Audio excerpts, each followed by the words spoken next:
నమస్తే, welcome to political media. ప్రస్తుతం మనతో పాటు తెలంగాణ కాంగ్రెస్ అధికార ప్రతినిధి సంధ్యారెడ్డి ఉన్నారు, మాట్లాడదాము. నమస్తే మ్యామ్.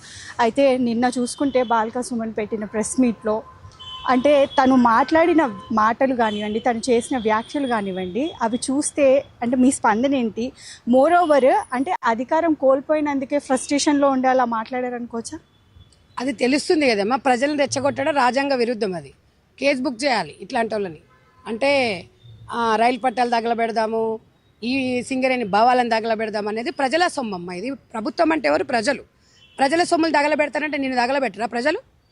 నువ్వు శాంతియుతంగా ఏదైనా కావాలని శాంతియుతంగా వెళ్ళాలి. మంచిగున్న తెలంగాణ రాష్ట్రాన్ని రావణ కాష్టం చేస్తా అంటే ఎందుకు ఊరుకుంటారండి? నువ్వు ఏదైనా వ్యక్తిగత నేనేం చెప్తున్నా, నువ్వు ధర్నాలు చేయాలంటే మీ కుటుంబాలు రండి. బీఆర్ఎస్కి సంబంధించిన నాయకులు, వాళ్ళ ఫ్యామిలీస్, వాళ్ళ పిల్లలు రోడ్ల మీదకి వచ్చి ధర్నాలు చేయాలి. ఎందుకంటే అంతగానం దోసుకొని తిన్నారు తెలంగాణ ప్రజల సొమ్ము కాబట్టి. వాళ్ళు అమాయకమైన ప్రజలను ఎందుకు రెచ్చగొడుతున్నారు? గతంలో కూడా ఇదే తెలంగాణ ఉద్యమంలో ఇలా హరీష్ రావు కానీ, కేటీఆర్ రావు గారు, కేసీఆర్ కుటుంబం కూడా ఇట్లనే అందరిని రెచ్చగొట్టేసి 1200 మంది సావు కారణమైనరు ఈ బీఆర్ఎస్ పార్టీ. అంటే అసలు గతంలో తెలంగాణ టీఆర్ఎస్ పార్టీని బీఆర్ఎస్ చేసిన రోజు తెలంగాణ ప్రజలు పేగుబంధం తెగిపోయింది. వీళ్ళు ఎట్లా మాట్లాడతారండి? అంటే మీరు అధికారం కావాలని చెప్పేసి ప్రజలు రెచ్చగొడు. ఆయన ఏం చెప్తున్నాడు? రైతులు ఎవరు వస్తలేరు అంటాడు. మరి రైతులు ఎందుకు వస్తారండి? రైతులు సంతోషంగా కూడా రావట్లేదు. ఆయనే చెప్తున్నాడు కదా. అంటే ఒక దిక్కు హరీష్ రావు ఏమో రైతులకి న్యాయం చేయకపోతే, మద్దతు ధర ఇవ్వకపోతే 2 రోజుల్లో కలెక్టరేట్ ముట్టడిస్తామని అటు హరీష్ రావు కామెంట్స్ చేస్తున్నాడు.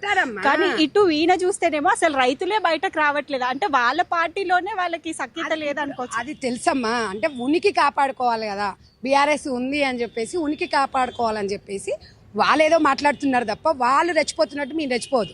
మేము అధికారంలో ఉన్నప్పుడు సమన్వయం పాటించని రేవంత్ రెడ్డి గారు చెప్పి, రేవంత్ రెడ్డి గారు ఇవాళ రైతులకు రుణమాఫీ చేసిండ్రు, రైతు భరోసాను ఇస్తున్నారు. ధాన్యం కొనుగోలు చేసిన 2 రోజులకే నేరుగా అకౌంట్లలో డబ్బులు పడుతున్నాయి. ఒక్కొక్కటి చేసుకుంటూ వస్తున్నారు. గతంలో ఐకేపీ సెంటర్లను ఎంత ఇబ్బంది పెట్టిండ్రు.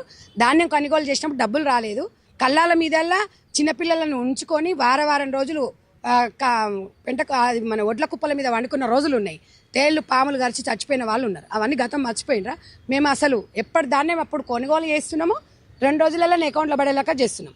ఒరేస్తే ఉరి అన్న కేసీఆర్ని మేము దాన్ని అసలు అది కాదు ఆదర్శంగా తీసుకోవాలి అని చెప్పేసి తెలంగాణ ప్రజలను ఇలా ఒరేస్తే సన్న ఓట్లకు 500 రూపాయలు కూడా బోనస్గా ప్రకటించినాం.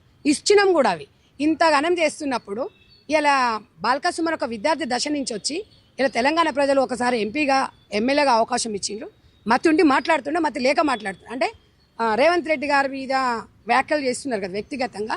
ఒకటే చెప్తున్నారు, అంటే కులాన్ని అడ్డం పెట్టుకొని మేము ఏదైనా మాట్లాడితే చెల్లదండి. రాజకీయాలను విమర్శించాలి.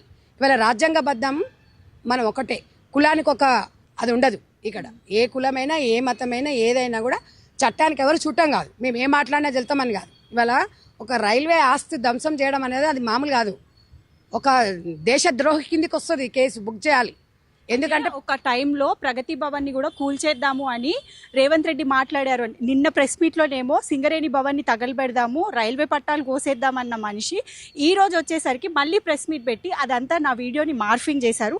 మరి అట్లా అంటే ఒక టైంలో సీఎం రేవంత్ రెడ్డి కూడా ప్రగతి భవన్ ని కాల్చేద్దాము, ముట్టడిద్దాము అని మాట్లాడారు. ప్రగతి భవన్ వేరు, సింగరేణి కార్మికులది. ఇక్కడ రైల్వే అనేది సెంట్రల్ కి సంబంధించింది. అది